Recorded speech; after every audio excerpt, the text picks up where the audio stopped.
par la possibilité donnée aux bobos d'aller faire leurs courses à la ferme. Un mouvement bobo. Les bobos. Les bobos n'existent pas.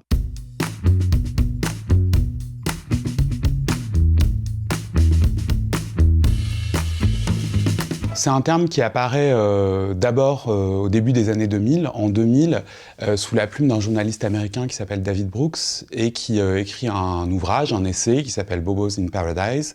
Le livre a très bien marché, a été lu, mais le terme lui-même n'a pas vraiment pris.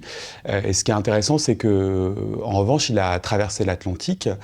Dès l'été 2000, on a des articles de presse qui relaient la sortie de ce livre, qui en parlent, et on va constater que le terme bobo, lui, il a beaucoup plus de succès en fait en France depuis une quinzaine d'années que ce qu'il en a eu aux États-Unis. À l'origine, bobo, donc c'est la contraction de bourgeois bohème, et dans le contexte américain, au départ, ça désigne en fait des populations très précises, assez bien identifiées, qui sont des classes supérieures. Dans le contexte français, c'est un petit peu différent parce que ça désigne progressivement tout et n'importe quoi.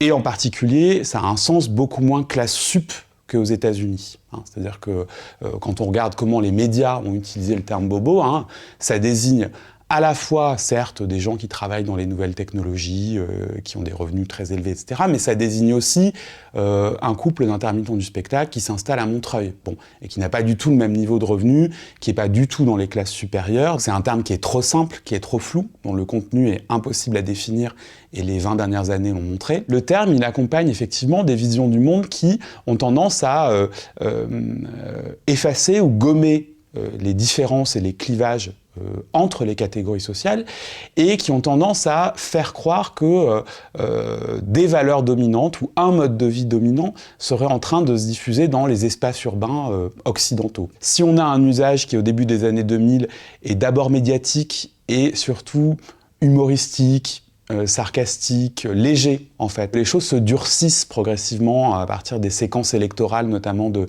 2007 puis 2012, puisque le terme, il est repris par les responsables politiques. Au départ, c'est surtout Nicolas Sarkozy qui utilise en fait l'expression bobo, qui la reprend, et à travers les bobos, en fait, il va construire finalement, par opposition terme à terme, son programme présidentiel de 2007. Les bobos, pour lui, ce sont finalement ce qu'il veut enterrer, les 68 arts et l'esprit de 68, comme il va le dire. Dans un deuxième temps, en 2012, on va voir plutôt à la fois la gauche et l'extrême droite reprendre le terme, cette fois-ci véritablement comme adversaire des catégories populaires. Et donc comme population responsable, d'une certaine manière, de l'oubli des catégories populaires dans les projets politiques présentés en 2012. La tentation bobo, ça a été justement de construire ce bouc émissaire facile, je dirais, ou disponible pour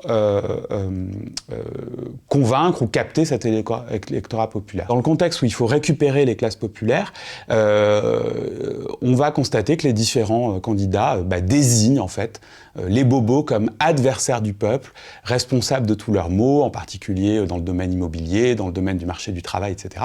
Et donc les bobos, ça va devenir une catégorie fourre-tout, mais surtout repousse-tout, dans des discours dans des stratégies assez populistes.